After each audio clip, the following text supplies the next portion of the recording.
Bismillahirrahmanirrahim. Assalamualaikum warahmatullahi wabarakatuh. Pertanyaan, apakah bismillah termasuk ayat dalam Al-Quran atau tidak?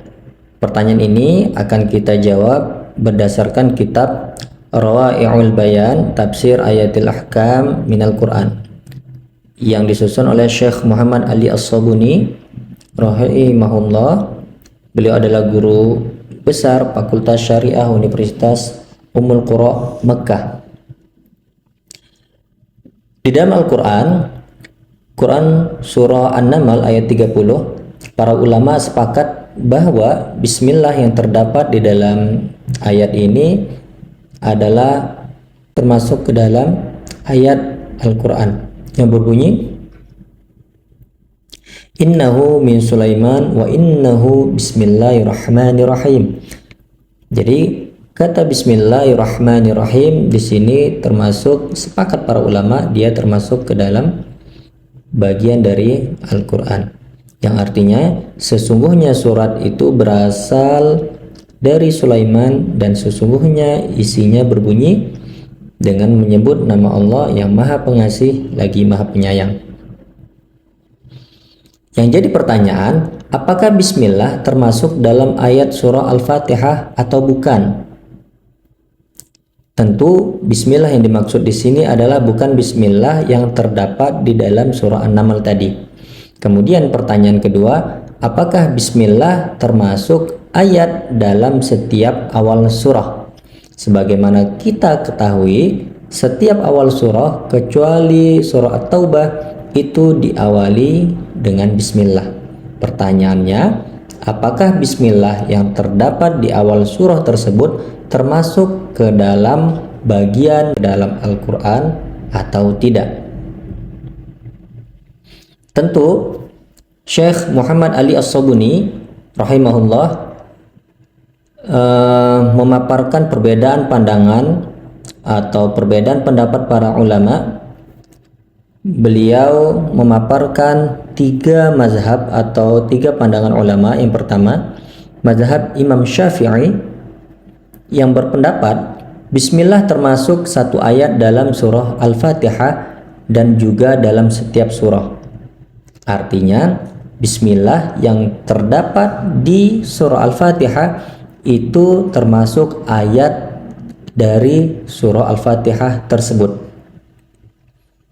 Yang artinya jika kita sholat kemudian kita tidak membaca bismillah ketika kita sholat dan kita mengikuti mazhab Imam Syafi'i, maka sholat kita tidak sah. Kenapa? Karena Al-Fatihah termasuk ke dalam rukun sholat yang apabila tidak dibaca maka tidak sah sholat seseorang tersebut. Itu pendapat pertama. Kemudian pendapat kedua yaitu mazhab Imam Malik. Beliau berpendapat bismillah bukan termasuk satu ayat dalam surah manapun. Bismillah dibaca untuk diambil berkahnya. Jadi ini bertolak belakang sekali dengan pendapat Imam Syafi'i. Kalau Imam Syafi'i mengatakan bahwasanya bismillah itu termasuk dalam surah Al-Fatihah dan juga dalam setiap surah, Imam Malik itu sebaliknya, bukan termasuk satu ayat dalam surah manapun. Lantas bismillah yang ada di dalam Al-Quran itu dibaca untuk diambil berkahnya saja.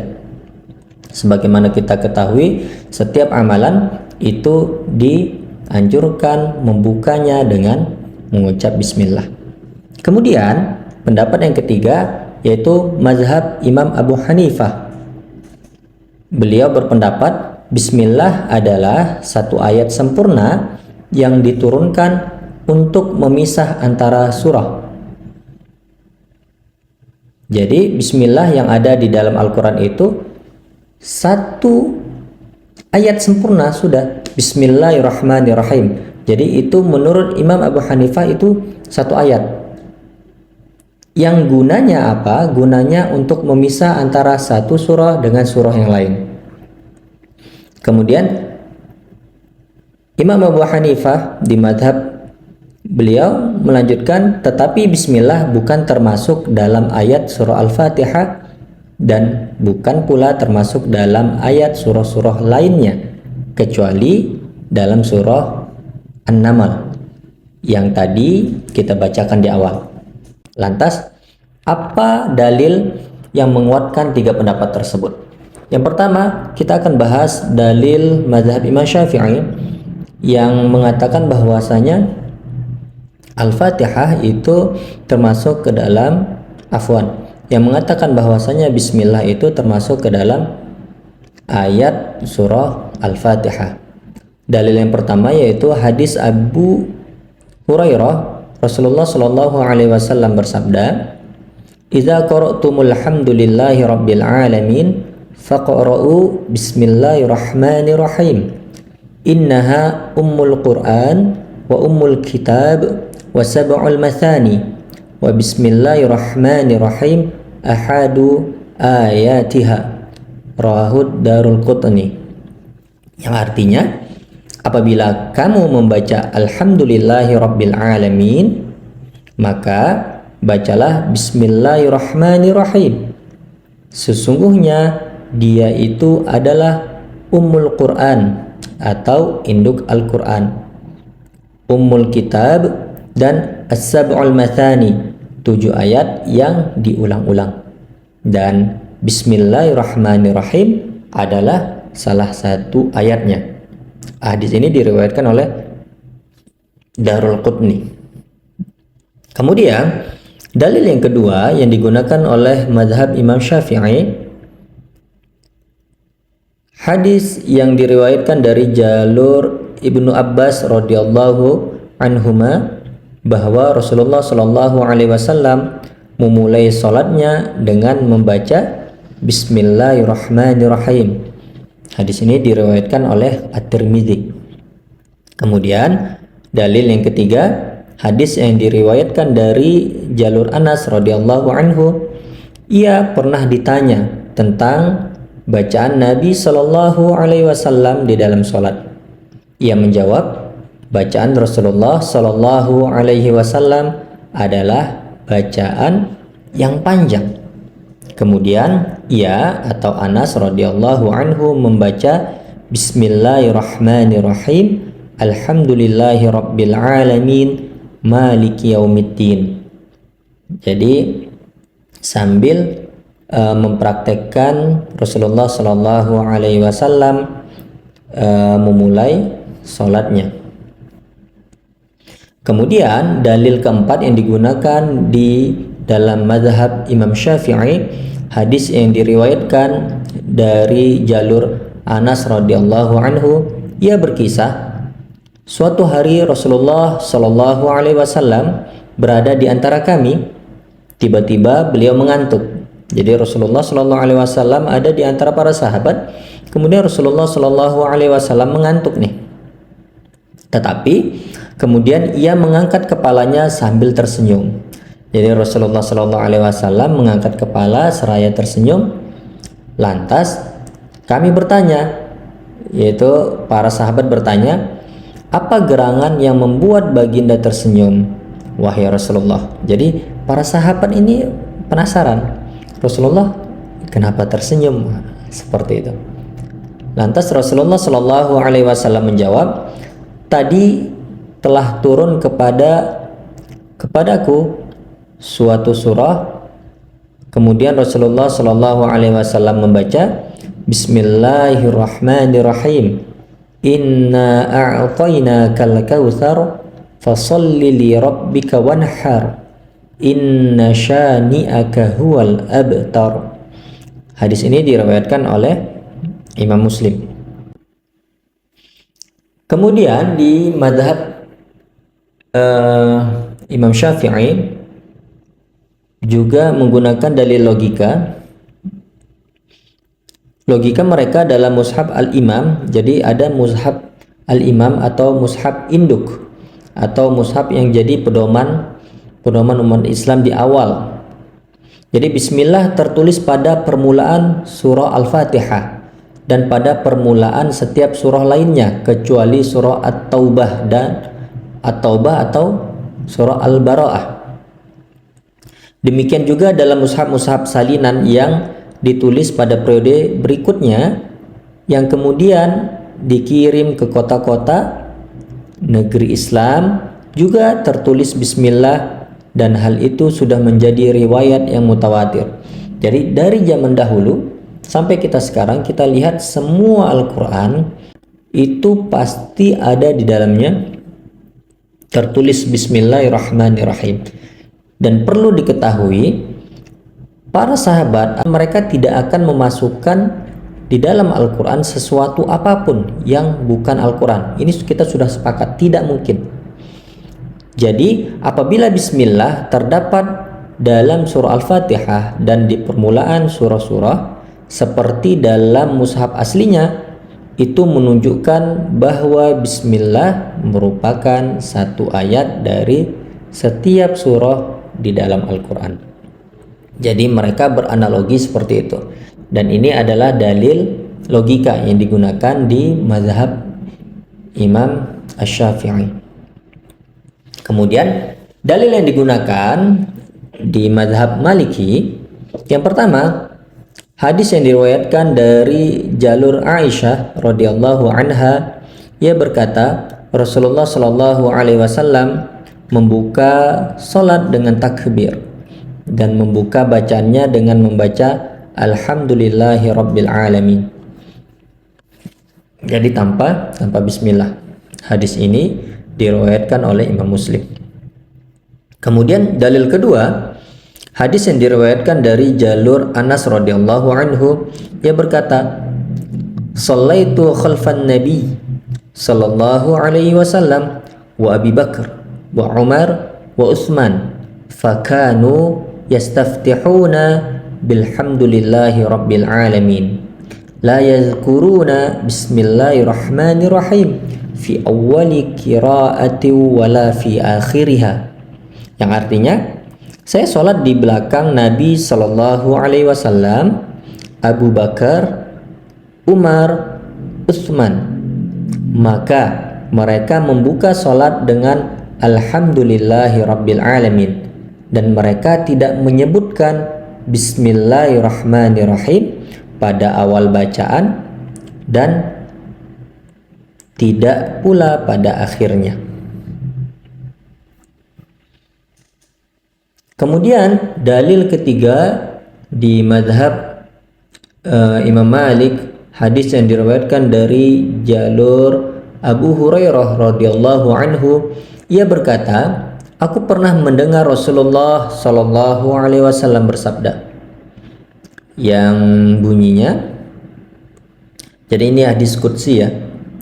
Qala Allah Ta'ala, qasamtu shalah baini wa baina 'abdi nisfain wa li 'abdi ma sa'al. Fa idza qala al-'abdu alhamdulillahi rabbil alamin, qala Allah Ta'ala hamidani 'abdi. Wa idza qala ar-rahmanir rahim, qala Allah Ta'ala athna 'alayya 'abdi. Wa idza qala maliki yaumiddin, qala majjadani 'abdi. Wa qala marratan fawwada ilayya 'abdi. Wa idza qala iyyaka na'budu wa iyyaka nasta'in, qala hadza baini wa baina 'abdi wa li 'abdi ma sa'al.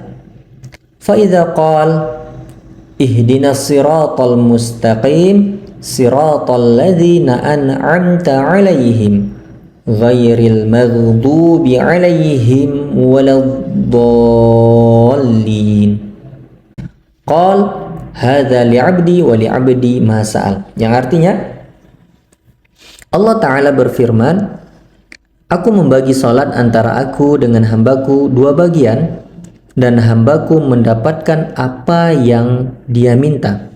Maka apabila seorang hamba berkata alhamdulillahi rabbil alamin, maka Allah berfirman, hambaku memujiku. Apabila hamba tersebut mengucapkan ar-rahmanir rahim, Allah berfirman, hambaku menyanjungku. Apabila hamba tersebut mengucapkan maliki yaumiddin, Allah berfirman, hambaku mengagungkanku. Selanjutnya dia berfirman, atau Allah Subhanahu wa taala berfirman, hambaku menyerahkan urusannya kepadaku. Apabila hamba tersebut mengucapkan iyyaka na'budu wa iyyaka nasta'in, Allah berfirman, ini adalah antara aku dengan hambaku, dan hambaku mendapatkan apa yang dia minta.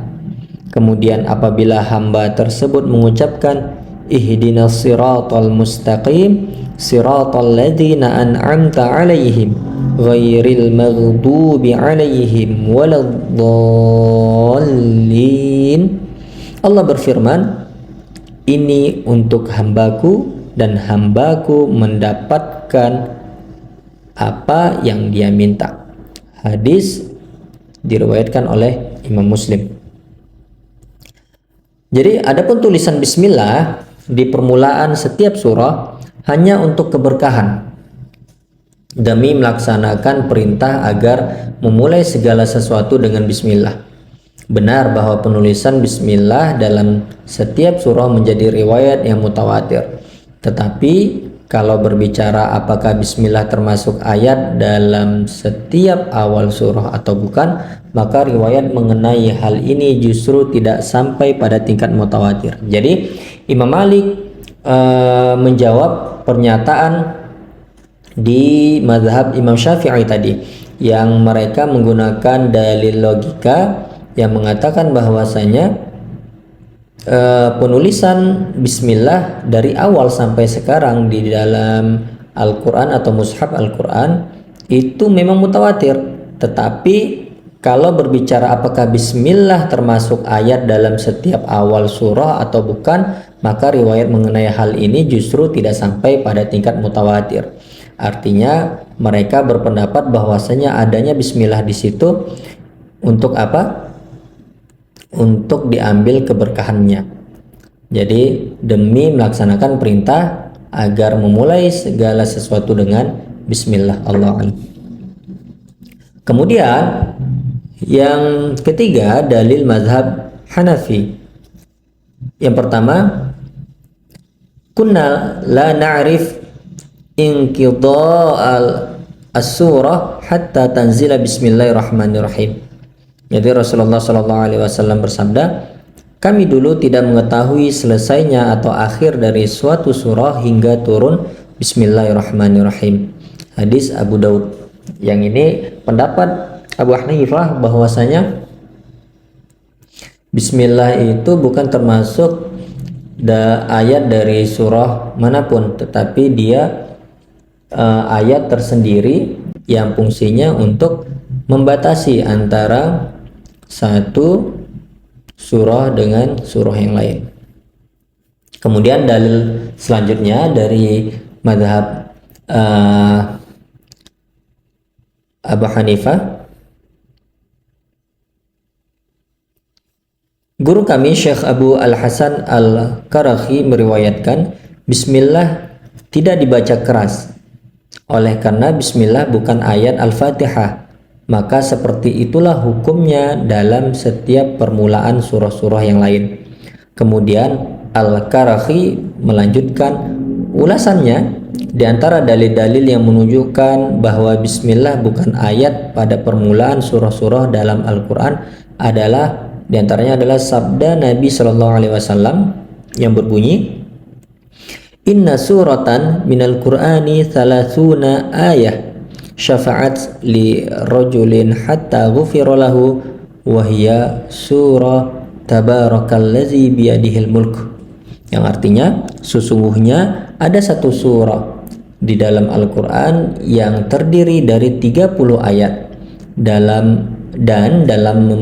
dan dapat memberikan syafaat kepada seseorang hingga dia diampuni, yaitu surah Tabarakalladzi biyadihil mulk. Ini surah Al-Mulk yang kalau kita hitung jumlah ayatnya itu berjumlah 30 ayat tanpa bismillah. Jadi para ahli qiraah sepakat bahwa surah Al-Mulk terdiri dari 30 ayat dan itu tidak termasuk bismillah. Seandainya bismillah itu termasuk bagian atau ayat dari surah tersebut, tentu jumlah ayatnya menjadi 31 di dalam hadis tersebut, dan itu jelas bertentangan dengan Nabi atau dengan sabda Nabi Shallallahu Alaihi Wasallam. Kemudian selain itu, para ulama ahli qiraah dan fuqaha juga telah sepakat bahwa surah Al-Kautsar terdiri dari 3 ayat, dan begitu pula surah Al-Ikhlas terdiri dari 4 ayat.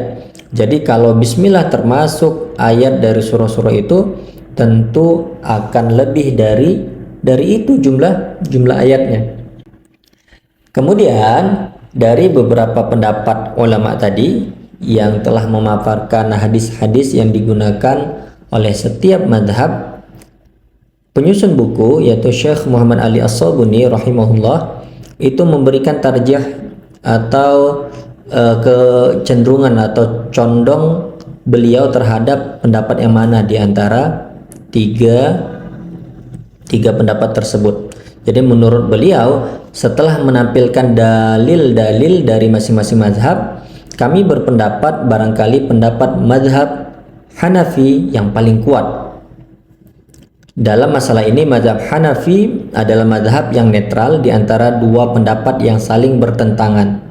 Pasalnya, mazhab Syafi'i berpendapat bismillah merupakan satu ayat dari surah Al-Fatihah dan merupakan satu ayat terdiri dari permulaan setiap surah dalam Al-Quran.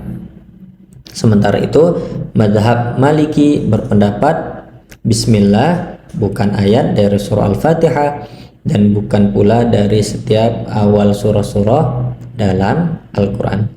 Tentunya apa? Walikulli wijhatun huwa muwalliha. Bagi setiap umat ada kiblatnya sendiri yang ia menghadap kepadanya. Al-Quran surah Al-Baqarah ayat 148. Allahu a'lam bishawab. Semoga bermanfaat. Assalamualaikum warahmatullahi wabarakatuh.